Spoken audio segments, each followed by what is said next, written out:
that, don't you know that after Satan was expelled in heaven, even during that time, God's loyal and fallen angels cannot still understand, okay, the great controversy that is actually going on between God and between Lucifer, who eventually became Satan.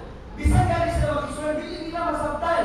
Mo bitaw na Ellen White, if Satan would have been erased, if Satan would have been eliminated by God on that point, it could be that his own angels right now could be serving him not out of love, but out of fear, because they did not still understand.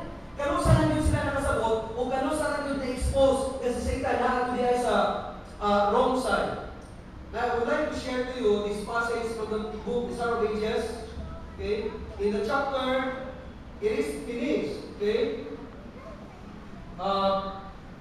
Pages 446 and 448, it says, at the beginning of the great controversy, the angels did not understand this. Had Satan and his host has been left to reap the full result of their sin, they would have perished. But it could not have been apparent to heavenly beings that this was the inevitable result of sin. A doubt of God's goodness would have remained in their minds as evil sin to produce its deadly fruit of sin and woe.